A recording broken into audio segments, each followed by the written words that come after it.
Hola a todos, bienvenidos a esta segunda entrega de esta serie de capítulos titulada Los hechos de la conspiración, la historia vista desde otra perspectiva. Estamos analizando hechos históricos y lo habíamos dejado en un punto donde habíamos hablado de una secta, todavía no habíamos dicho nombre ni nada, era hablar un poco sin concretar las cosas, pero hoy retomaremos desde el inicio de esa secta, volveremos a perfilar hasta las fechas actuales, ¿no? Distintos hechos que han sucedido en la historia y que nos irán ubicando en esta secta que va urdiendo pues todo un sistema circulatorio, ¿no? de lo que será pues bueno una corrupción, un mal en torno al que girará muchos aspectos de la historia, ¿no?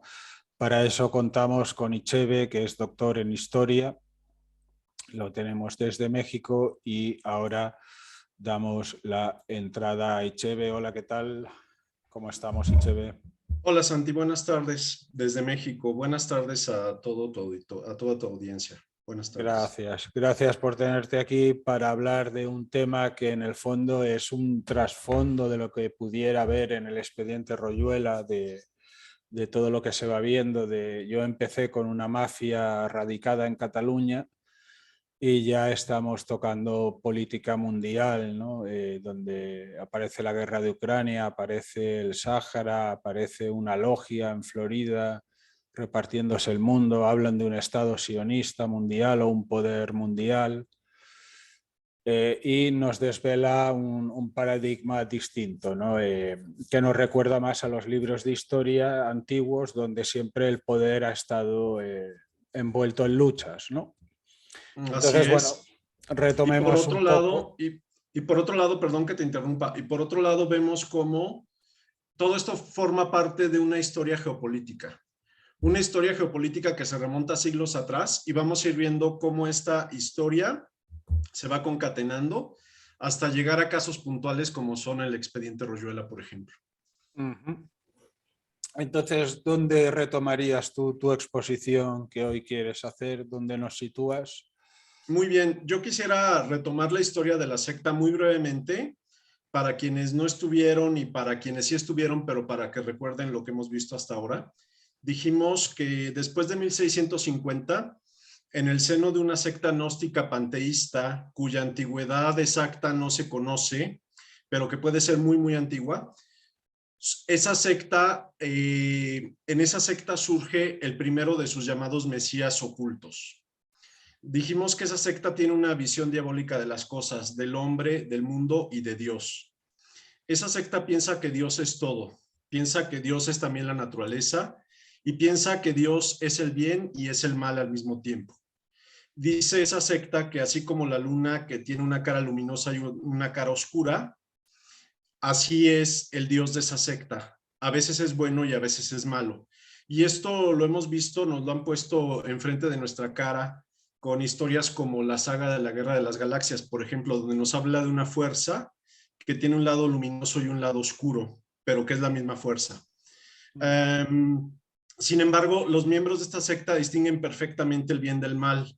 Creen que el bien y las normas morales son necesarios para mantener un orden social, pero al mismo tiempo hacen un uso ritual y religioso del mal. De nuevo, enfatizamos, esta secta tiene una visión diabólica de las cosas.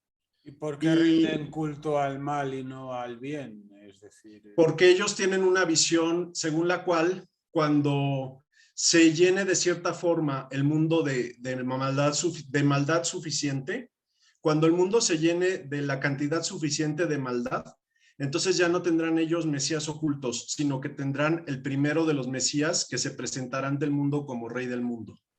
Esa es la idea de esta secta. Es necesitan decir, llevar la humanidad a una condición. así es, así es. Y yo quisiera aquí introducir una metáfora de algo que está en la Biblia. En la Biblia se nos habla de que existe una copa que se va llenando y esa copa lo llama la Biblia la copa de la ira de Dios. y dice que esa copa se va llenando con la iniquidad del ser humano. Y cuando llega a tal punto de iniquidad, la copa llega hasta arriba, se llena hasta arriba. En ese momento estalla la ira de Dios y Dios castiga al mundo. Esa es una metáfora que está en la Biblia. Podemos utilizar esta misma metáfora pensando que ese llenar de maldad el mundo, la copa, es lo que hace esta secta, pero ellos lo hacen a propósito. Es decir, ellos piensan que llenando la copa de maldad es como se va a manifestar el primero de sus mesías, que ya no va a ser oculto, sino que va a estar de cara al mundo y que de hecho va a ser el rey del mundo. Y ellos no usan el nombre de copa ni usan el nombre de llenar hasta el borde, pero es exactamente el mismo concepto. Ellos usan otras palabras, pero es exactamente el mismo concepto de la Biblia, lo cual es curioso, porque en la Biblia nos habla de que cuando llegue ese momento Dios se va a enojar tanto que se derramará la copa de su ira y entonces castigará al mundo de una forma nunca vista se nos dice, pero ellos tienen otra visión de las cosas. Ellos dicen cuando llegue hasta cuando la copa llegue hasta los bordes de maldad, entonces podrá manifestarse nuestro primer Mesías visible ante el mundo como rey. Y entonces, bueno, esto era un apunte simplemente hacia el hecho que apuntabas de que buscan eso, ¿no? Llevar a la humanidad a una tesitura para que se manifieste el Mesías, que ellos esperan. Sí, así es. Ahora, hablábamos nosotros ¿Qué también, les aportará ese Mesías? ¿Qué esperan él de ese Mesías? ¿qué esperan ellos? Esperan, junto con ese Mesías, ser quienes se dividan básicamente el mundo, ser quienes gobiernen el mundo junto con ese Mesías. Es lo que espera la secta. Bien. Entonces decíamos que esta secta a su vez hace uso de otras sectas como la masonería. En esta concepción que estoy proponiendo, la masonería también sería una secta, pero sería una secta diferente de la secta que estamos aquí mencionando. Asimismo, esta secta parasita a otras religiones. Y de la misma forma, esta secta parasita actualmente a toda la cultura y la forma de vida occidental. Es decir, ellos tienen a Occidente en un estado tal que ya lo tienen muy, muy parasitado. Muchas de las cosas que nosotros vemos en Occidente son resultado de la parasitación que hace esta secta respecto del Occidente actual. Y entonces por eso hablábamos nosotros de imaginarnos el cuerpo de un monstruo o un cuerpo social monstruoso, como lo quieran ustedes ver. Que la cabeza o el cerebro de este cuerpo social monstruoso sería la secta, que tiene un sistema nervioso o correa de transmisión de decisiones. Ese sistema nervioso o correa de transmisión sería la masonería, que tiene un sistema circulatorio que en los organismos, el sistema circulatorio se compone de corazón, arterias, venas, vasos, sangre. Pero aquí estamos hablando de 13 familias de poder, de un sistema financiero mundial y de una serie de megacorporaciones. Dijimos que existían esas 13 familias de poder no porque sean parte del plan de esta secta, es algo que naturalmente pasa. Es decir, nosotros, si lo vemos desde el espejo de la geopolítica, en el sistema mundo hay un grupo de familias poderosas y en todos los sistemas, de hecho, estuvieron en Europa mientras no se conformaba la globalización hasta el punto en el que está hoy. Hoy que ya no podemos hablar de Europa y de los demás continentes, sino que podemos hablar de un sistema mundo, estas 13 familias controlan la economía del sistema mundo a través de un sistema financiero, a través de megacorporaciones, etc. Tenemos que ese monstruo tiene algunas de estas familias de poder, las tiene de su lado. Tenemos que ese monstruo tiene un brazo, que es el sistema político corrupto, que podemos categorizar con muchos nombres, como Deep State, como el Cabal, y apuntábamos aquí que el Cabal no es como una teoría de la conspiración, sino que es una forma realmente adecuada de llamar las cosas desde el punto de vista historicista, porque hubo un Cabal Ministry con Carlos II de Inglaterra, que entre los años 1669 y 1674 eran los que gobernaban Inglaterra, ese Cabal Ministry, en forma secreta junto con el rey. Entonces, Actualmente tenemos un cabal, un deep state, como lo queramos nosotros llamar, un pantano. Podría tener muchos nombres, pero básicamente es un brazo que opera como sistema político corrupto. Y el otro brazo, que es el crimen organizado. Entonces el monstruo tiene también dos brazos. Tiene dos pulmones. El primer pulmón es un sistema educativo completamente corrompido, que en vez de buscar la verdad, la bondad, la belleza, los valores universales, busca lavarle el cerebro a la gente poniéndole ideas que no lo van a llevar a ningún lado. Y el otro pulmón son los medios de desinformación o los programas de estupidización social, mal llamado entretenimiento. Si nosotros prendemos la tele abierta en cualquier país de Occidente, todo lo que vamos a encontrar es telebasura, básicamente. Empezando por los noticieros, que solo nos dicen mentiras, hasta los mal llamados programas de entretenimiento. Por último, dijimos que la secta tiene como varias categorías de individuos dentro de la secta.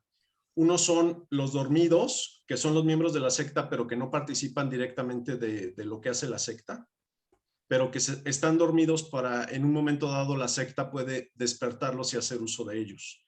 Están además los compañeros de camino y los tontos útiles, que no son propiamente son agentes de la secta, pero no por una condición de su situación de vida. Los compañeros de camino son personas ambiciosas que buscan su propio beneficio y que la secta va haciendo uso de ellos mientras les conviene.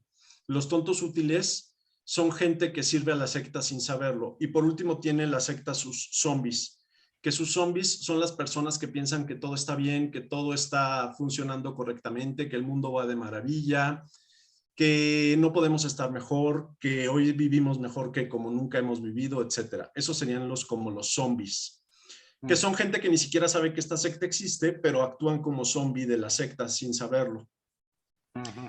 Vimos que el fin de la secta es destruir todos los otros sistemas de creencias. Una pregunta, Ichebe. Sí. Y luego quiero que continúes donde te interrumpo.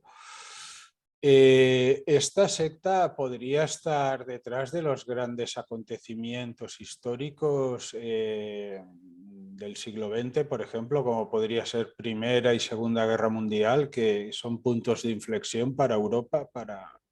Sí, y no solamente.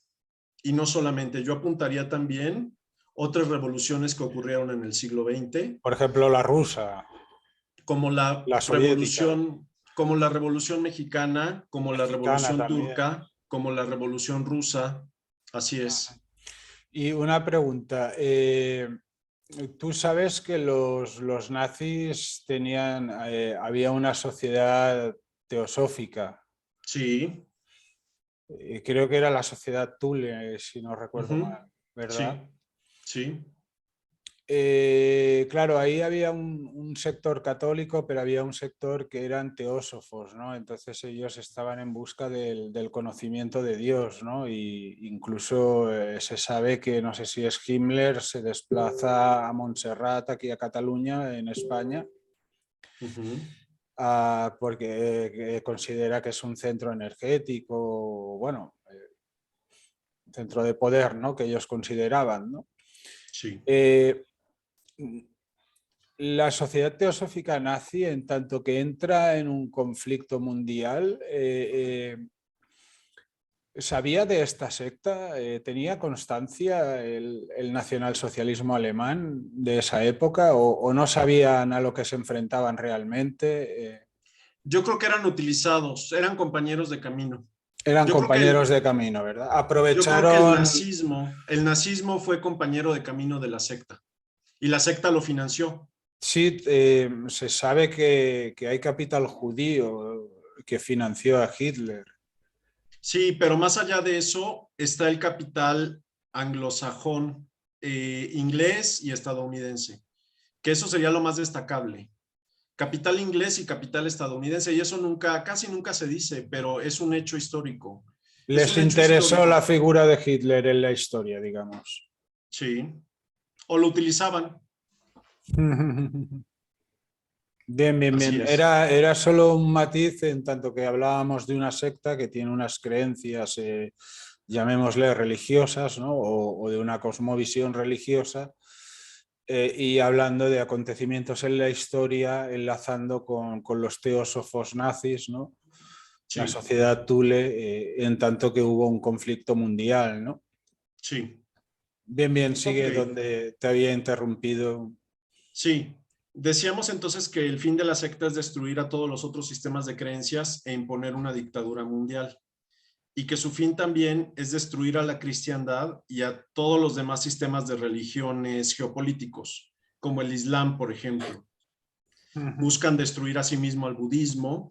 Ellos lo que buscan es imponer al final del día una dictadura mundial en la que exista una religión mundial. Eso es lo que buscan ellos. Claro, primero necesitan al hombre laico. Sí, así es. Y al hombre laico, todas esas que yo veo como tonterías, todas esas ideas del hombre laico, del progreso, etcétera, etcétera, son como las ideas, como los mantras, como las ideas fuerzas de la masonería. Las ideas fuerza que repiten una y otra y otra y otra vez y hablan de un progreso, pero que si nosotros vemos con ojos críticos su progreso, entre comillas, de progreso no tiene nada. Más bien es retroceso y más bien es hundirnos en un caos social. Es a lo que nos llevan sus ideas.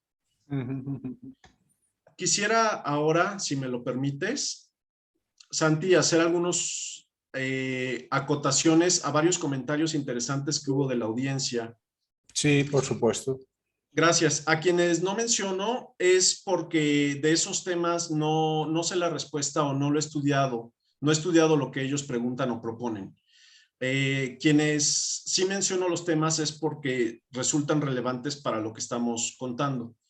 A la persona que puso un link a las visiones de Ana Catalina Emmerich, muchas gracias. Quisiera aquí hacer una acotación por un comentario que hubo, pero quisiera hacer una acotación a algo que dijimos la vez pasada. Dijimos que prácticamente la secta ya tenía en el suelo a las iglesias protestantes, a la iglesia católica más o menos ya la tenía dominada. Y aquí quisiera matizar sobre las iglesias ya subyugadas por la secta.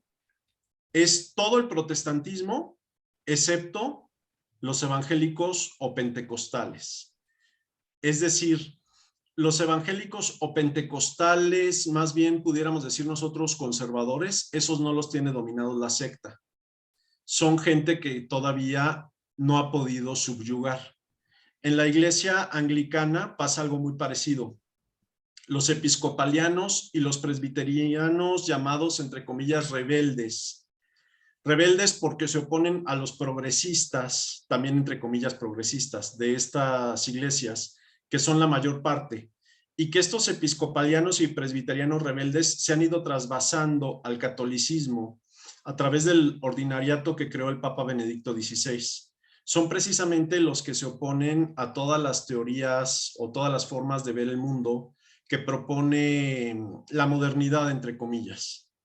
Es decir, el pensar que toda forma o casi toda forma de sexualidad es correcta y no pasa nada. Decir que no importa el divorcio, que no está mal el aborto, todo eso. Quienes piensan eso es porque ya están tomados completamente por la secta entre los grupos religiosos. Quienes no piensan eso, sino que siguen teniendo los valores de la Biblia, son los que todavía no están tomados por la secta. Y en la Iglesia Católica, pues exactamente pasa lo mismo. En la Iglesia Católica todavía serían un hueso duro de roer los llamados tradicionalistas, tradis o tradis, no sé cómo se pronuncia en los diferentes países. Sí, tradicionalistas, sí. Los neocons contra los progresistas. Los progresistas serían los que ya estuvieran completamente inclinados ante la secta. Y los tradis o tradicionalistas serían los que son un hueso duro de roer todavía para la secta. Ok.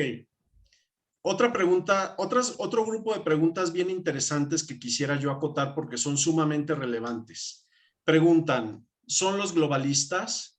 ¿Son los házaros o cázaros? ¿Es un complot judío masónico? ¿Son los sionistas? Estas preguntas se refieren a que quién es la secta. Bueno, desde mi punto de vista, todas estas teorías, la teoría de que si son los globalistas en contra de los nacionalistas, la pregunta de si son los cázaros, la pregunta de que si existe un complot judeo-masónico o que si son los sionistas, estos planteamientos pudieran cubrir algunos puntos y dejar satisfechas interrogantes, pero no van más allá del 50% del territorio de lo que tenemos nosotros que poder documentar para poder llegar a la verdad. Y desde mi punto de vista, es decir, dejan más de un 50% de lagunas cada una de estas ideas. Entonces, desde mi punto de vista, cada una de esas conceptos están mal planteados y son mal utilizados. Y yo pienso que lo que estamos planteando aquí ahorita, la historia que les estoy proponiendo, que les estoy presentando, cubre más del 75% del territorio y solo deja un 25% de lagunas. Y yo pienso que esas lagunas que ahorita existen se van a poder ir subsanando en el futuro con más investigaciones sobre esta metodología de las cosas que yo estoy proponiendo para entender la realidad. Pues queda respuesto un poco la pregunta, es decir, no se quedan cortas esos organismos o esas sectas o esos posibles poderes no atinan a la respuesta que Ichebe apunta de la secta, que explica más los hechos en la historia, ¿no? Así es. Luego, alguien pregunta, ¿es el priorato de Sion? No, la respuesta es no. La respuesta es no, y yo tengo mis dudas de que el priorato de Sion realmente exista. Puede ser un bulo el tema del priorato de Sion, y entonces no nos vamos a meter más allá porque no viene al caso. Preguntan también que si conozco yo al Yunque. El Yunque es un grupo secreto mexicano, desde mi punto de vista muy equivocado en sus planteamientos, porque ellos son como una antimasonería, pero que funcionan como una masonería, es decir, son un grupo secreto, son un grupo oculto, que tienen sus propios códigos de comunicación entre ellos, exactamente igual que la masonería, pero funcionan como si fuera, según ellos, una antimasonería. Yo conozco que existe el Yunque, no comparto su visión, no comparto sus ideas y pienso que su forma de hacer las cosas es completamente equivocada. Otra pregunta, dice, ¿sería Gandhi parte de la secta? No, yo no entiendo por qué tendría que serlo, no lo creo y yo creo que no, básicamente. Otro comentario bien interesante se divide en dos partes. Primero dice que el dinero de los millonarios en realidad no existe y es un engaño, pero esa misma persona también dice que el Bitcoin también es un engaño. Yo no sé si el Bitcoin es un engaño. Yo creo que el Bitcoin pudiera ser como una forma de darle la vuelta a toda esta secta y a su dinero. Porque tiene razón la persona que comentó esto al decir que el dinero con el que se mantiene esta secta, con el que llegó al nivel de poder que tienen ahorita, es dinero que realmente no existe. Es dinero que ellos crean de la nada. Es dinero fiat, así se llama en economía. Dinero fiat es el que imprime una maquinita de imprimir dinero, pero que no tiene respaldo ni en un metal precioso, ni en trabajo de la gente, no tiene respaldo en nada. Ese es el dinero fiat. Tiene razón la persona que apunta que el dinero de los millonarios en realidad no existe, eso es en parte cierto, pero yo no estaría tan seguro de que el Bitcoin es parte del engaño de ellos. Yo más bien veo muchos elementos en el Bitcoin como para pensar que pudiera ser una cosa muy diferente e incluso una cosa Pero que va en contra. podría ser algo que ellos llegaran a dominar o a hacerse con todos Pero es los... que es difícil, porque para poder dominar el Bitcoin ellos tendrían que comprar la mitad de los Bitcoins del mundo.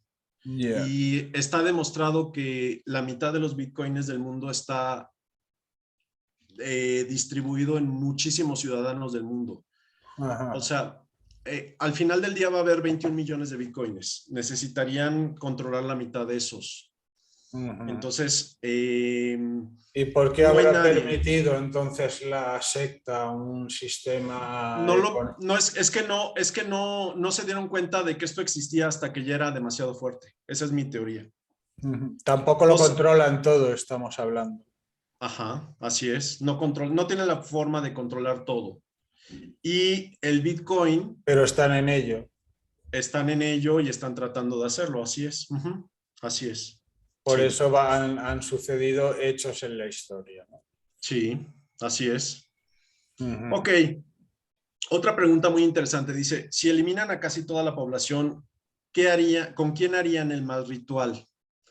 Esta pregunta es bien interesante porque esta secta hace el mal ritual dentro de la propia secta.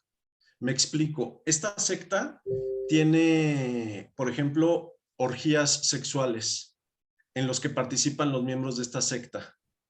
Y esa es una forma de mal ritual que ellos practican entre ellos mismos. Pero además tienen otras formas que para ellos es algo cotidiano, como algunos temas que se les llama, por ejemplo, interrupción legal del embarazo, que es la forma eufemística de llamarlo. Es otra forma de practicar ese mal ritual que ellos hacen. Esa es una de las formas. La otra serían los rituales que les comento de orgías sexuales.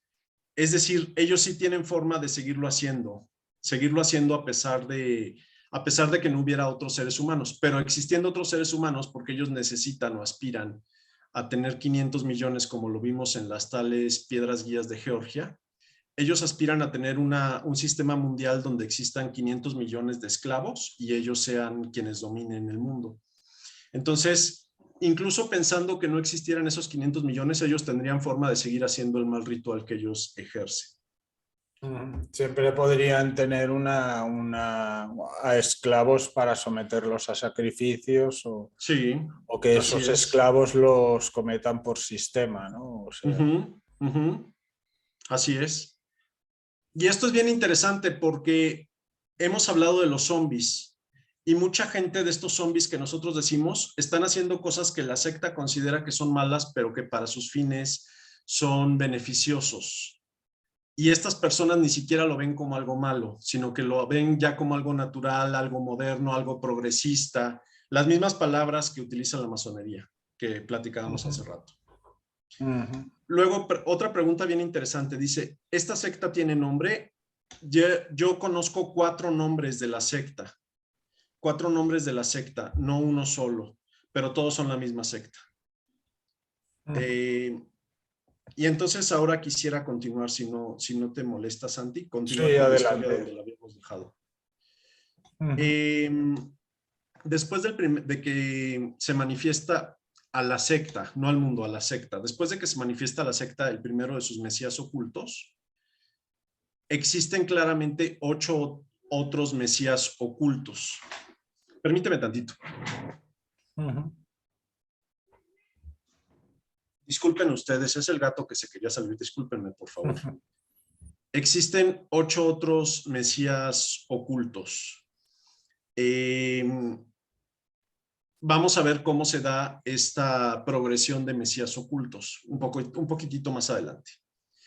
En 1906 salió información de la secta en una enciclopedia especializada que juntaba información de 4 o 5 investigadores en 1906.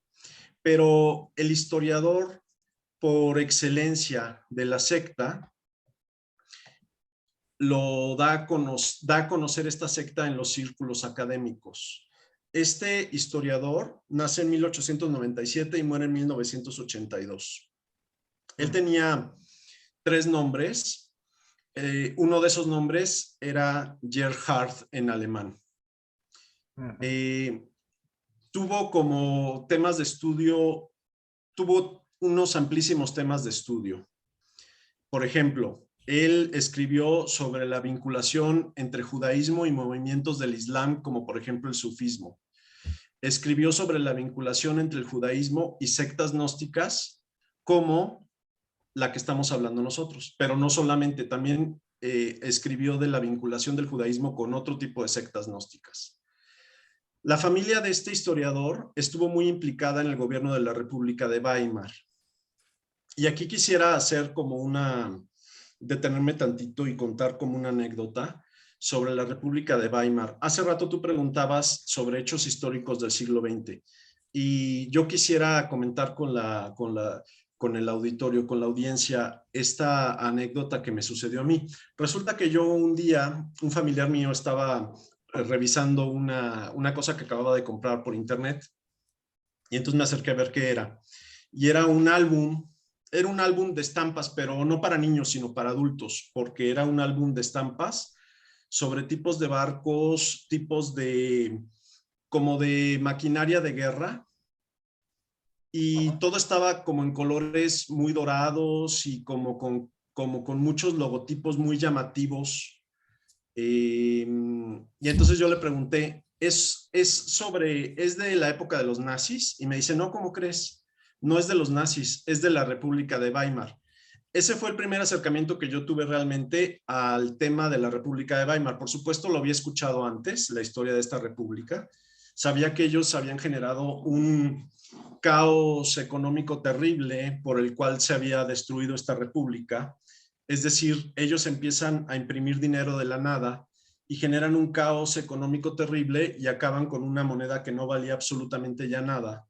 Y por eso se disuelve la República de Weimar y por eso sube el nazismo, asciende al poder el nazismo. Pero lo interesante aquí de todo esto, para mí, que quisiera destacar, es ese primer acercamiento que yo tuve en el que me quedé con la idea de que la República de Weimar era como un tipo de nazismo.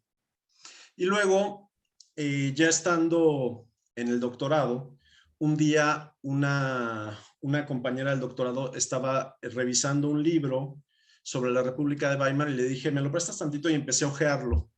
Y entonces ahí me di cuenta, viendo las imágenes sobre todo del libro, me di cuenta que la República de Weimar sí era como un tipo de nazismo, pero diferente. El nazismo que todos conocemos era dictatorial y la República de Weimar era como muchísimo más liberal, pero todos los males sociales y todos los males culturales que nosotros asociamos con el nazismo ya estaban presentes en la República de Weimar.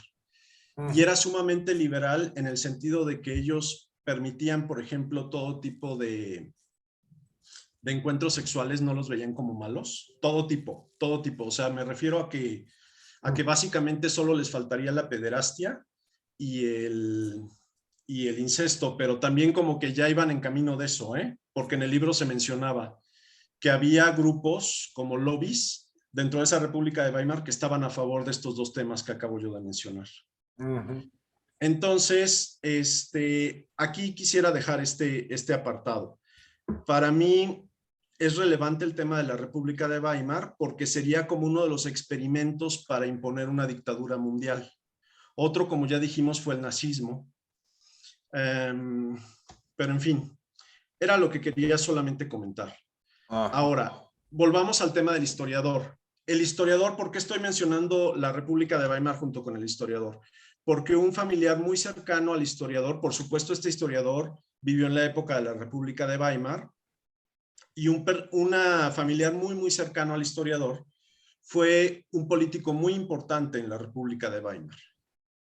De acuerdo con el historiador, y esto es como el párrafo más relevante de todos sus estudios, dice lo siguiente: el movimiento, yo lo estoy traduciendo para no dar los detalles todavía a conocer.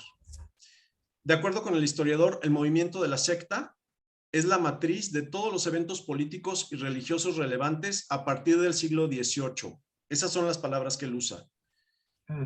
Este movimiento, que nosotros categorizamos como la secta, es la matriz de todos los eventos políticos y religiosos relevantes a partir del siglo XVIII. Y entonces él menciona 3 ejemplos. El primer ejemplo son 2 movimientos religiosos que hubo en el judaísmo. El segundo ejemplo es la masonería. O sea, él dice, la masonería, la secta está detrás de la masonería. Y el tercer ejemplo que él pone es el comunismo marxista. Pero quiero volver a hacer énfasis en el texto de lo que él dice. Dice, la secta es la matriz de todos los eventos políticos y religiosos relevantes a partir del siglo XVIII. ¿Cuáles son todos los movimientos políticos y religiosos relevantes a partir del siglo XVIII? Que él solo menciona 3. Yo quiero mencionarlos todos, porque vamos a ir viendo cómo cada uno de estos tiene su vinculación con la secta. Desde el siglo XVIII y hasta nuestros días, 2 movimientos religiosos en el seno del judaísmo, la masonería, la Revolución Francesa, el naturalismo en el protestantismo. El naturalismo es una visión teológica en el protestantismo que hace pensar que no existen los milagros y que todo en el cristianismo debe ser visto desde el punto de vista natural. El naturalismo en el protestantismo, el modernismo en el catolicismo, que como sabemos, el modernismo es una herejía del catolicismo que piensa que la iglesia debe quitarse de la cabeza la idea de que todo es milagroso y debe pensar de una forma moderna, entre comillas. Esa es la herejía del modernismo. El crony capitalismo, es decir, el capitalismo de amigotes, pudiera ser una traducción libre, el capitalismo de amigotes, el sionismo, el comunismo marxista, los socialismos, el nazismo, el fascismo italiano, el fascismo mexicano o régimen priista, las dictaduras familiares como en Cuba o Corea del Norte, y el híbrido capitalista comunista que es la China actual. Esos serían todos los movimientos políticos y religiosos relevantes a partir del siglo XVIII y hasta nuestros días. Y como vamos a ir viendo en esta serie, existe forma de vincular a la secta con todos y cada uno de estos que he mencionado. Corea del Norte, ¿dónde lo ubicarías? Corea del Norte es una dictadura familiar, exactamente igual que Cuba. Y son experimentos porque un experimento es el país donde hay un dictador y el dictador responde a ciertos intereses económicos, pero esto no es conocido de todo el mundo. Por ejemplo, todo el mundo dice, hay un bloqueo económico hacia Cuba. Ustedes sabían, seguramente no saben, yo ahorita se los voy a comentar, seguramente no saben, que no hay 100% un bloqueo económico hacia Cuba y que Cuba tiene un comercio con los Estados Unidos de cientos de millones de dólares al año y que este comercio es conocido por el gobierno de Estados Unidos y es permitido por el gobierno de Estados Unidos. Y así como esto que estoy diciendo de Cuba, exactamente igual sería con Corea del Norte. Es decir, no son tan enemigos, al menos no de la secta. No son tan enemigos como se pudiera pensar.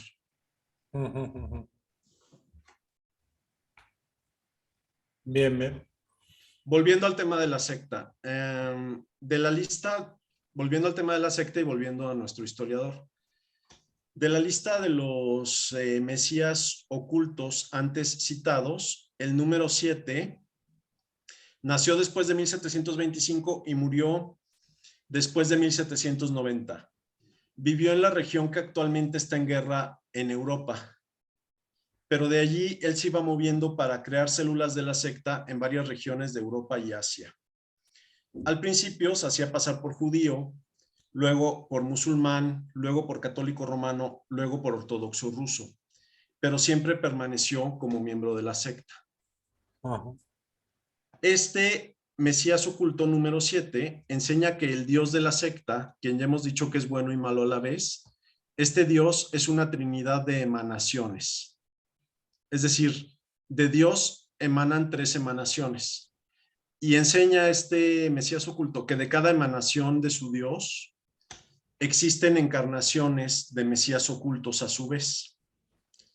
Él, yo siento que lo hace como para explicar por qué hay tantos Mesías ocultos entre finales del siglo XVII y la época en la que él vive. Yo siento que es por eso que él hace esta declaración teológica, como para explicar cómo es que había habido tantos en tan poco tiempo.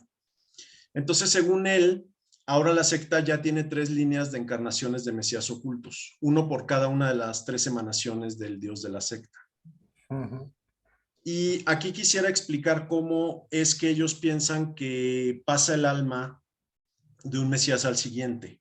Porque puede ser, por ejemplo, en el budismo tibetano, cuando muere el Dalai Lama, que se considera que es la encarnación de Buda, los monjes ese mismo día que murió el Dalai Lama, ese mismo día tienen que buscar entre los niños que nacieron ese día, uno que tenga una serie de características que son unos lunares en el cuerpo. Y cuando encuentran un niño que tiene esos lunares en el cuerpo y que nació en ese día, asumen que esa es la reencarnación de Buda, ese niño. Ahora, esta secta no lo ve así, sino que lo ve de una forma más simplista todavía, porque dice, muere el Mesías oculto y entonces su espíritu puede transmigrar a otra persona que ya está viva, aunque esa persona tenga 10 años, aunque tenga 40 años, aunque tenga 50 años. ¿Qué sucede con esa persona que es adulta? Sucede que el espíritu del Mesías transmigra a esa otra persona y el espíritu original de esa persona es eliminado en ese momento. Y en ese momento es aniquilado el espíritu de esa persona y el espíritu del Mesías se transmigra a esa otra persona. Así es como ellos lo piensan. Y actualmente estarían a la espera, no habría Mesías activo ahora, ¿no? Digamos. Es que aquí ya perdemos la información porque este historiador en un momento dado deja de hablar de quiénes son los mesías de la secta. Pero aquí sucede otra información bien, bien interesante que quisiera yo como enlazar. Sin embargo, ¿me podrías permitir solamente unos instantes? Sí, tranquilo. Bien, pues adelante, que habíamos tenido una pequeña pausa. Sí, decíamos entonces que al llegar los Mesías 7 y 8, el historiador hace una pausa y ya no nos menciona después después del 8. Vimos cómo transmigraban las almas de los Mesías entre ellos, pero sucede al mismo tiempo algo bien interesante en la historia. Es decir, el momento en el que se dan el Mesías 7 y el Mesías 8, para eso se une este Mesías oculto número 7. Él era la encarnación de una de las emanaciones del dios de la secta. Y decía asimismo que un familiar muy, muy cercano a él, una persona muy, muy cercana, familiar de él, era otra encarnación, perdón, de otra de las emanaciones. Y sin embargo dejaba una emanación, digamos, entre comillas, libre. Y no dice quién era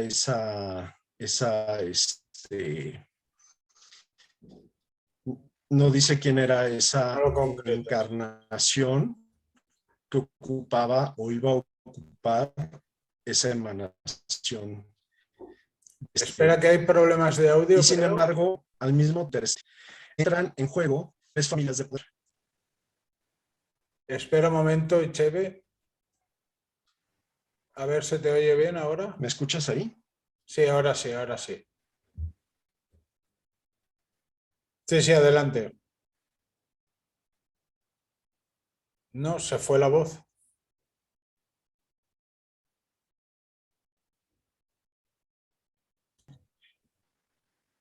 Sí. Disculpad que hemos tenido un pequeño fallo de sonido. Adelante, Cheve. Sí, y entonces estaba yo diciendo que después de los Mesías 7 y 8 de la secta, entran en la historia tres familias de poder. Vamos a ir viendo cómo es el orden progresivo en el que van entrando estas tres familias de poder. Y resulta bien interesante porque el historiador que estamos nosotros mencionando ya no hace ninguna mención de un nuevo Mesías, pero yo siento como que todo está preparado en donde él nos deja la historia. Todo está preparado para que el Mesías número 7 convierta a una de las familias de poder en integrantes de una de estas encarnaciones de este dios, de esta secta. Entonces, entran en escena varios personajes muy importantes. Son tres familias de las 13 familias de poder que hemos estado hablando. La primera de estas tres familias claramente estuvo en relación directa con el Mesías número 7 y con la familia del Mesías número 7. No solo estuvo en relación directa, sino que los financió. Existen testimonios históricos de que los financió. Y existen testimonios históricos de que además esta familia de poder ayudó a crecer a la segunda familia de las tres que hemos dicho aquí. Y luego la familia 1 y 2 ayudaron a crecer a la familia número 3 de las que hemos estado hablando aquí. Y estas tres familias, la 1, la 2 y la 3, hasta la actualidad son sumamente relevantes en el campo histórico. en el campo geopolítico, en el campo político, en el campo económico, en muchos campos. Son sumamente relevantes hasta nuestros días. ¿Son conocidas? ¿Se pueden nombrar? ¿Prefieres? Yo prefiero no nombrarlas, pero son sumamente conocidas. Todo mundo, muchos seguramente ya han escuchado de ellas.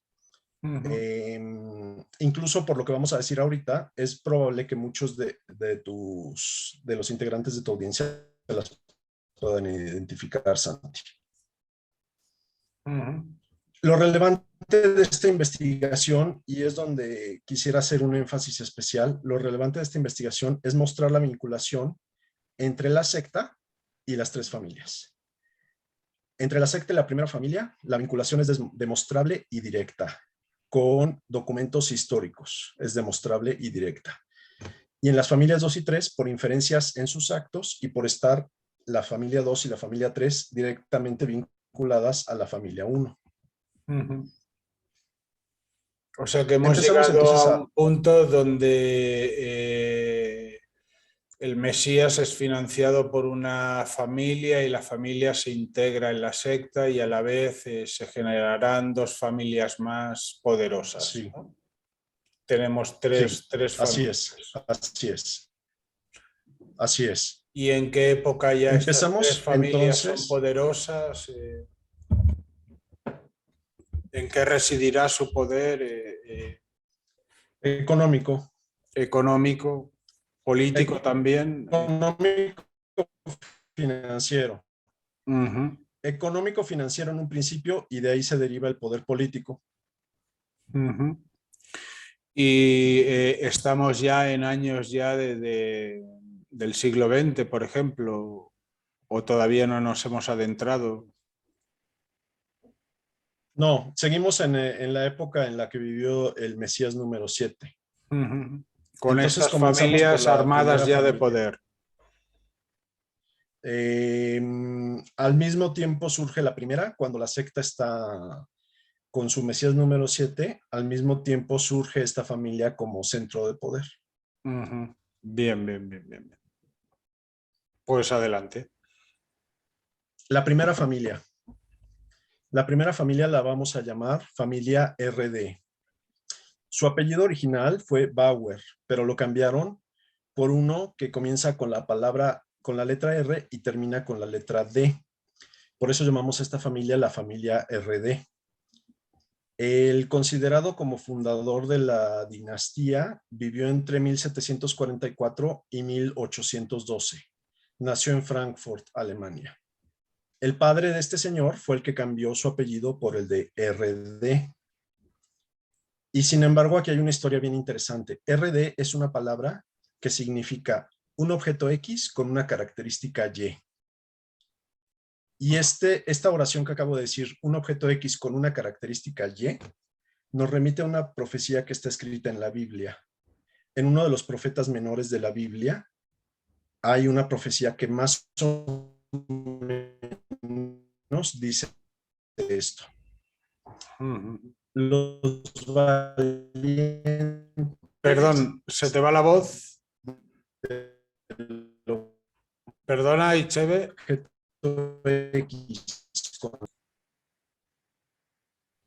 Disculpad que tenemos problemas de audio de internet. Vamos a reanudar. Se refería a un personaje cuyo apellido lo cambian que empieza por la letra R y acaba por D. Y hacía mención a una profecía en la Biblia de un profeta que no vamos a decir en concreto nada, pero bueno, adelante Icheve, porque se había cortado un poco la voz para retomar el punto. Sí, gracias. Gracias, Santi. RD, la que estamos aquí nosotros diciendo como familia RD, RD es una palabra que significa un objeto X con una característica Y. Y esto nos remite a una profecía que está en la Biblia, en uno de los profetas menores. Y esta profecía dice algo como lo siguiente. Los valientes del objeto X con la característica Y destruirán el imperio Z y sus bienes podrán ser saqueados. Estás ahora encriptando las cosas para no decir explícitamente nombres. Para no decir explícitamente las palabras. Los valientes del objeto Y, ese objeto, perdón, inicio de nuevo. Los valientes del objeto X, ese objeto X tiene un nombre que no estoy diciendo. Con la característica Y, esa característica Y está ahí puesta en la Biblia, no lo estoy mencionando. Destruirán el imperio Z. El nombre del imperio Z está puesto en la Biblia, no lo estoy mencionando. Y sus bienes podrán ser saqueados. Los valientes del objeto X con la característica Y destruirán el imperio Z y sus bienes. X con la característica Y significa exactamente el nombre de esta familia, el nombre que adoptó esta familia, que comienza con R y que termina con D. Ya iremos en su momento a En su momento desmenuzar lo estas palabras. De momento nos quedaremos por aquí. Sí, sí. Ahora, podríamos pensar que para la interpretación de la secta, los saqueadores serían los miembros de la secta. Para la interpretación que la secta estaría haciendo de esta profecía que está en la Biblia, para la interpretación que la secta podría estar haciendo de esta profecía que está en la Biblia, los saqueadores serían los miembros de la secta, el imperio sería o Europa u Occidente o la cristiandad, como lo quisiéramos ver. Y los valientes del objeto X con la característica Y sería esta familia de la secta. Y podríamos pensar entonces que estos miembros de esta familia RD, descendientes, la titularidad de una de las tres encarnaciones posibles del Mesías oculto de la secta. Es decir, que la condición de uno de los tres Mesías ocultos posibles estaría en esta familia y se transmitiría de forma hereditaria a través de ella. ¿Por qué? Porque dice la profecía, los valientes significa varios miembros de la familia. Los valientes del objeto X con la característica Y. Entonces ya quedaría dentro de la familia porque toda la familia tienen ese apellido que significa objeto X con la característica Y. Claro. Sí. O sea, es una forma de entender que se encarnará ahí el espíritu, ¿no? Y va a estar siendo transmitido ya en forma hereditaria adentro de esta familia, esa encarnación de esta emanación de este Dios, de esta secta. Continuamos con el tema de la familia RD. Esta familia RD se dividió en 4 ramas. Una está en Inglaterra, otra en Francia, otra en Austria y otra en Italia. La enciclopedia dice sobre ellos, dinastía europea, algunos de cuyos integrantes fundaron bancos e instituciones financieras a finales del siglo XVIII y que acabó convirtiéndose a partir del siglo XIX en uno de los más influyentes linajes de banqueros y financieros del mundo. Y enfatizando tanto el considerarlo fundador de la dinastía, enfatizando que tanto el fundador de la dinastía como su padre, el que cambió el apellido, tuvieron una amplia y comprobable relación con el Mesías número 7 de la secta, y que fue financiada, perdóname, se me fue el avión horrible, discúlpame, Santi. Sí, estabas hablando del linaje de Sí, los lo tengo RD. aquí apuntado. Lo tengo aquí apuntado. Lo que pasa es que me distraje con una cosa. Discúlpame, por favor. Esto va a haber que cortarlo. Discúlpame, por favor, la molestia. No, tranquilo. Venga. Sí. Entonces, sí, perdón, es que había habido un lapsus por aquí. Adelante, Itebe. Enfatizando, tanto el considerado fundador de la dinastía como su padre, que fue el que cambió el apellido por el apellido RD, tuvieron una amplia y comprobable relación con el Mesías número 7 de la secta y con la familia del Mesías número 7 de la secta. Los financiaron ampliamente junto con otros banqueros de Frankfurt. De todo esto que estoy diciendo existen testimonios históricos, no es algo que yo me esté sacando de la manga. Existen documentos que acreditan que esta familia RD junto con otras familias de banqueros de Frankfurt financiaron a este séptimo Mesías y a su familia. Se conservan pagarés de préstamos que podríamos llamar a fondo perdido para el Mesías número 7 y para su familia, es decir, para la otra persona que habíamos dicho que era la otra encarnación dentro de la misma familia del Mesías número 7. Pagarés que por supuesto nunca fueron pagados, fondos con los que el Mesías número 7 de la secta extendió redes de la misma secta por toda Europa, fondos con los que el fundador de la dinastía RD compró el favor de la secta para que su familia asumiera una de las encarnaciones del Mesías ahora en forma hereditaria. Esta es una pregunta que yo hago. Si con esos fondos el fundador de la dinastía RD compró el favor de la secta para que su familia asumiera una de las encarnaciones del Mesías ahora en forma hereditaria, todo es posible. Todo es posible porque vamos viendo que los elementos históricos encajan. Entonces, aunque no exista a la fecha el papel que nos demuestre que eso que estoy yo diciendo puede existir, sin embargo, los testimonios históricos podrían dejar pensar que existe esa posibilidad como algo muy plausible. Por eso digo, todo es posible. Familia RD, la familia 1. Ahora quisiera pasar con la familia 2, la familia RR. Fue patrocinada por la familia 1. El origen geográfico de la familia 2 es el mismo que el de la familia 1. Renania, donde está Hesse, donde está Frankfurt. Originalmente se apellidaban Levingston. Cambiaron este apellido por la palabra que comienza en R y que termina en R. Por eso los vamos a llamar la familia RR. El fundador de esta dinastía vivió de 1839 a 1937. ¿Qué nos dice la enciclopedia?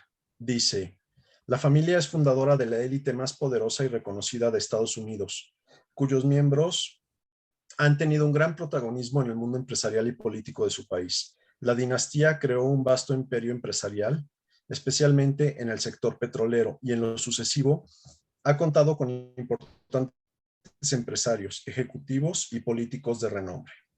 Y esto es lo que quisiera comentar por hoy de la segunda familia, la familia RR. Y pasamos ahora a la tercera familia, la familia SS. Esta familia fue patrocinada por las familias 1 y 2. El origen geográfico de la familia 3 es Hungría. Originalmente se apellidaban Schwarz, pero cambiaron el apellido por una palabra que comienza con S y termina en S. Por eso la llamamos familia SS. Sobre el miembro actual que encabeza dicha familia, la enciclopedia dice, inversor y filántropo estadounidense, aunque ya vimos que nació en Hungría, inversor y filántropo estadounidense que en mayo de 2020 tenía un patrimonio neto de 8.300 millones de dólares, habiendo donado previamente más de 32.000 millones a varias fundaciones con fines benéficos. Y bueno, lo de benéficos aquí debería ir muy entrecomillado. Cambio de paradigma social, promoción del llamado progresismo masónico, serían descripciones mucho más adecuadas de para qué utiliza él su dinero, más que llamarlo fines benéficos. Ahora, quisiera yo comentar algunos hechos de estas tres familias, RD, RR, SS. Forman parte de un grupo más amplio de 13 familias que controlan económicamente al planeta para su propio beneficio. Que son las 13 familias que hemos ido mencionando. Eso no significa que todas las 13 familias estén en la secta. Eso sí quisiera aclararlo mucho. Puede ser que algunas estén, puede ser que otras no estén. No son necesariamente... Por eso utilicé también al principio de cuando empezamos a contar toda esta historia, utilicé la metáfora de los círculos que se intersectan en algunas partes, pero en otras partes no. Estas tres familias, continuamos con la historia de estas tres familias como conjunto. Estas tres familias trasladaron la hegemonía a Inglaterra primero, a Estados Unidos después, y hoy al parecer pretenden trasladarla a China. ¿Por qué digo estas tres familias? Bueno, en realidad la tercera familia no estuvo en el traslado de la hegemonía a Inglaterra ni a Estados Unidos, pero sí está muy activa ahora en trasladar la hegemonía desde Estados Unidos hasta China. Por eso digo que actúan como conjunto, porque si nosotros vemos toda la historia de lo que han ido haciendo, es como la historia de un proceso. Y aunque se puede decir, por supuesto, aquí empieza a hacer esta cosa la familia X, la familia 1, la familia 2 lo continúa y la familia 3 lo... Es una sucesión encadenada. Perdona, Echeve, volvemos a tener... Continuando. Entonces, por eso digo que es como un proceso. Sí, perdona, se te había ido la voz. En el momento dices que es un encadenamiento de familias, que es un proceso, ¿no? Cada uno va haciendo una función. A ver si ahí me escuchas. Sí. Sí, así es, exactamente. Vale, Otro hecho de estas tres familias. Uh-huh. Otro hecho de estas tres familias. Son los dueños principales actualmente del banco privado llamado Reserva Federal de Estados Unidos, que fue fundado en 1913. Y aquí seguramente mucha gente de tu auditorio dirá, ¿cómo dices el banco privado llamado Reserva Federal? Si se llama Reserva Federal, es obvio que pertenece al gobierno de Estados Unidos. Pues no. La Reserva Federal de Estados Unidos no es un privados. Y entre los inversores privados demostrados más fuertes de este banco que se hace llamar la Reserva Federal, están estas tres familias precisamente. El Banco de la Reserva Federal de Estados Unidos a su vez controla a los bancos centrales de casi todos los países del mundo.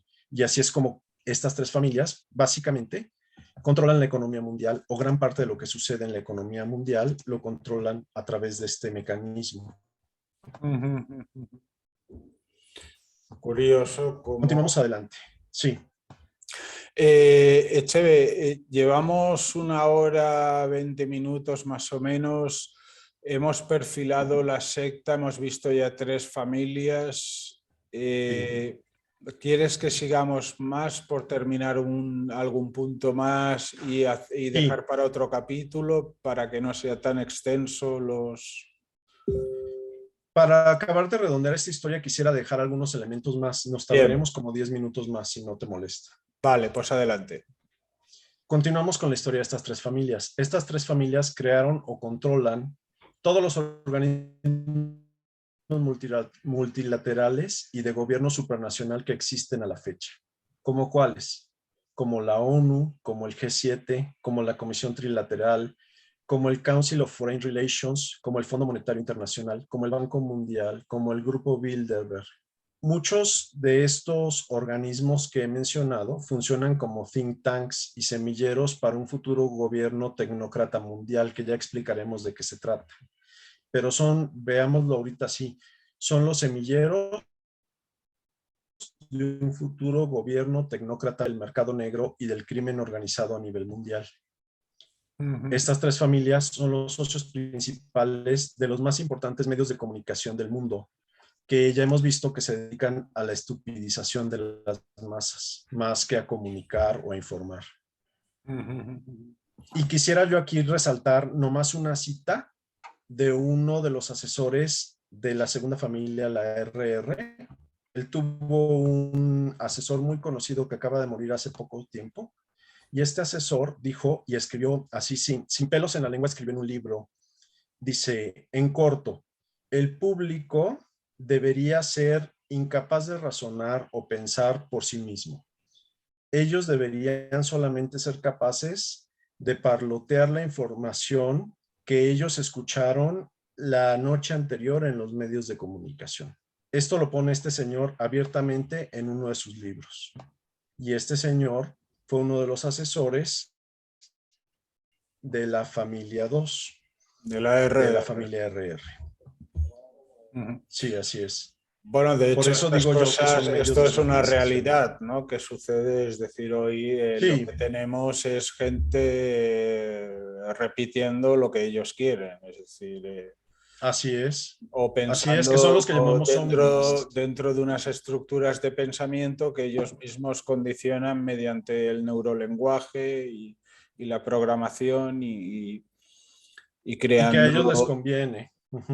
creando un lenguaje a su medida para condicionar el razonamiento y la capacidad crítica, en el fondo. O sea, Así es, así es.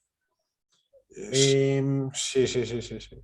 Estas tres familias, continuamos, estas tres familias no dudan en planificar atentados cuando sienten que su poder está en riesgo. 3 presidentes de Estados Unidos murieron estando en el poder. De 2 sabemos que los asesinaron, Lincoln y Kennedy. De un tercero hay denuncias de que fue asesinado que se apellidaba Garfield. Pero una característica interesante de estos 3 presidentes, Lincoln, Garfield y Kennedy, los 3 tenían en común haber aprobado recientemente leyes que afectaban intereses particulares como los de estas 3 familias de los que hemos estado hablando. Y que sus sucesores quitaron esas leyes, las desarticularon, las cambiaron, las modificaron para que no se aplicaran. Resulta comprobable la participación de al menos una de estas familias, o bien de 2, o bien de las 3, en todas y cada una de las principales revoluciones y movimientos sociales de la historia, comenzando por la Revolución Francesa y hasta las llamadas primaveras del siglo XXI, como la primavera árabe, por ejemplo. Contando para esto en forma perfectamente... Sería para entretenernos en estos episodios también. Sí, claro, claro. Cada uno de estos temas es Perdona, Icheve, de se te iba la voz. de un análisis. Te decía que cada uno de estos hechos históricos es materia de un análisis. Claro, da para series y series y capítulos. Así es, así es. Pero en grandes rasgos estarían detrás de estos procesos históricos como del actual proceso de la Agenda 2030, esa llamada, o de Estas otros planes. 3 familias. Sí, Estamos sí, en una sí, revolución mundial. Estas 3 familias. Estamos en una revolución mundial donde el poder no tiene forma. Sí, así es. Así es. Y estas tampoco, o sea, el foco de resistencia estará en la tradición, ¿no? En los elementos tradicionales, porque así es, nadie así va a es. inventar nada nuevo, ¿no? Así es. Así es, la resistencia tiene que ser a través de la tradición, así es exactamente. O sea, debemos ser contrarrevolucionarios en este aspecto. En los tiempos que se nos avecinan, en las revoluciones que vivimos, ¿no? Sí. Yo recuerdo un libro, Yo soy la revolución. Era editado en Argentina, no recuerdo quién lo escribía, pero era la revolución mundial hablando, ¿no? Sí. Y era curioso que empezaba, dice, yo soy la revolución y muchos de vosotros no me conocéis, pese a que he manejado y he provocado grandes guerras, ¿no? O sea, le va narrando, ¿no? Es una forma que tuvo el autor de explicar la historia. Sí, de explicar la historia a través, tú nos estás hablando de hechos, hablas de una secta, de unos mesías, hablas de unas familias que encarnarán el espíritu de ese mesías bajo unos conceptos teológicos que ellos tienen, ¿no? Y con un fin, un plan claro, que es, bueno, de momento una reducción total de la humanidad, de un gobierno tecnócrata al servicio de ellos, de estas familias, a la espera de no se sabe qué. En principio, no nos has contado nada, vaya. Bueno, la dominación mundial, pero... Icheve, te perdí. Te perdí la voz, pongo un momento el pause hasta que ahora te recuperé. O sea, la dominación del planeta. Así es. Pues es que tampoco sabemos. Porque, Icheve, un paradigma que quiero trasladarte que puede ser ingenuo, pero no lo es, ¿no? O sea,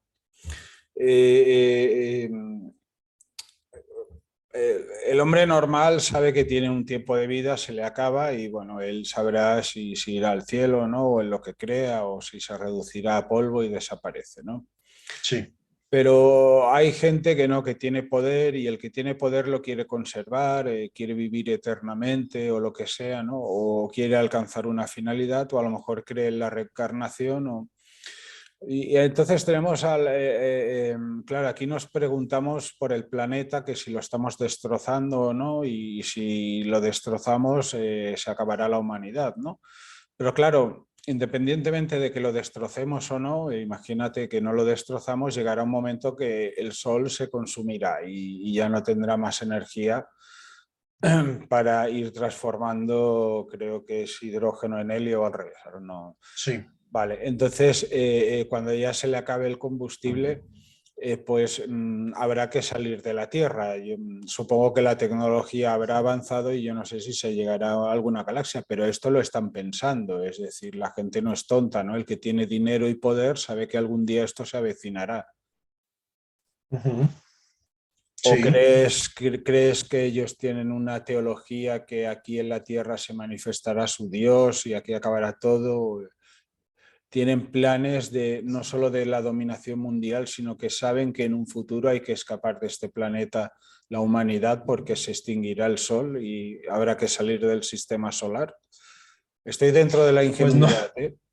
no lo sé, no lo sé. O sea, lo único que sabemos de esta secta, lo único que sí sabemos de esta secta es que pretende dominar a la humanidad, Pretende pero dominar de no sé cuál momento lo sea. que hay, que es Sí, la bola que no sé cuál tenemos. sea su visión de futuro, de muy largo futuro, no lo sé.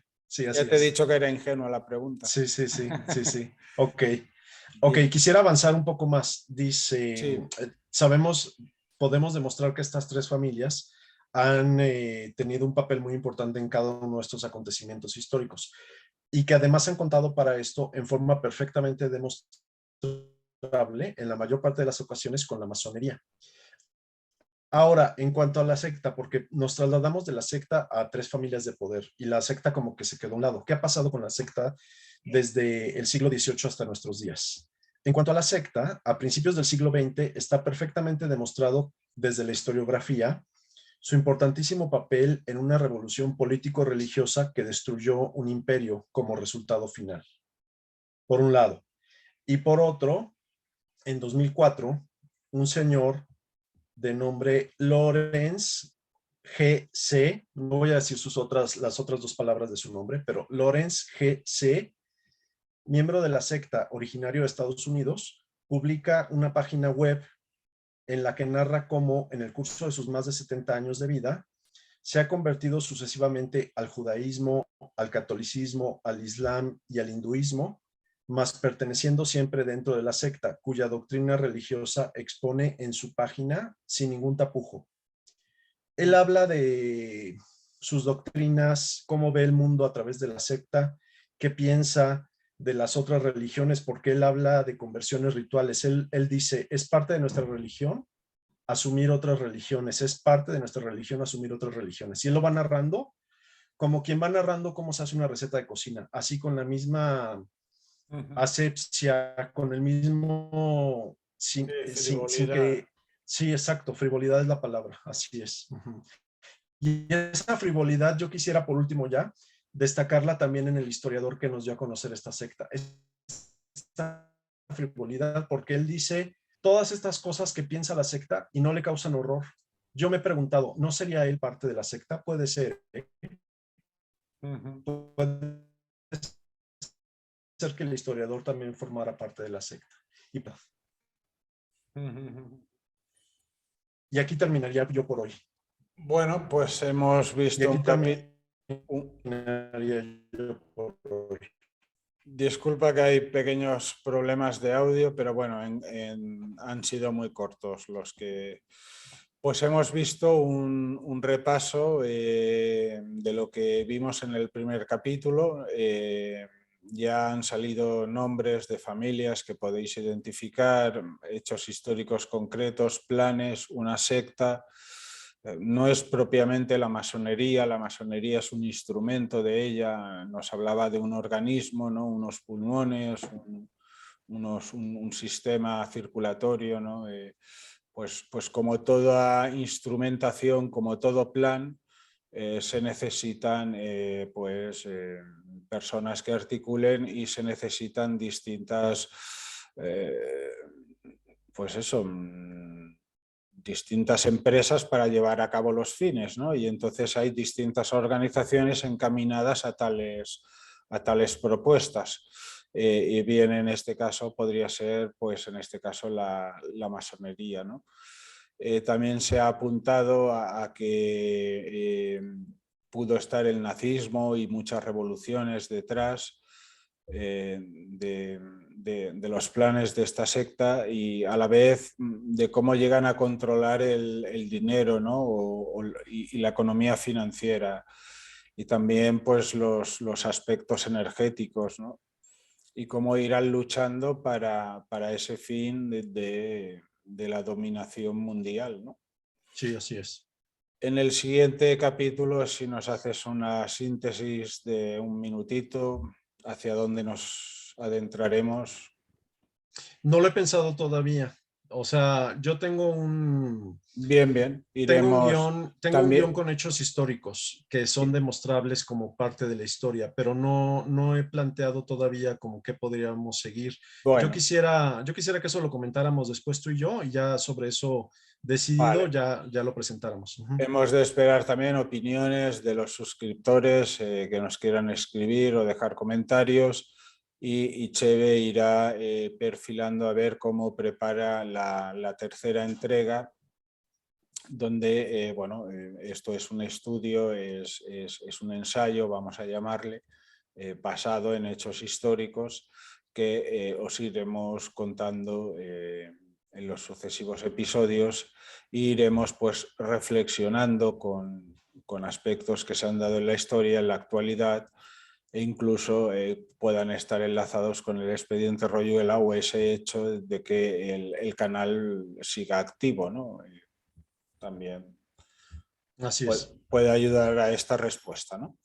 Pues ponemos fin a esta segunda entrega. Gracias, Icheve, por tu colaboración, por contar contigo, y esperamos el tercer capítulo. En breve nos coordinamos y lo preparamos. Muy bien, muy bien. Gracias, Santi. Muchas gracias a tu amable auditorio y estamos en contacto. Muchas gracias. Bien, Icheve, ponemos fin a este capítulo y estaremos pendientes a la tercera entrega. Yo quedaré con Icheve para prepararla. Él ya tendrá todo organizado y os la presentaremos. Como siempre, adelante y difusión.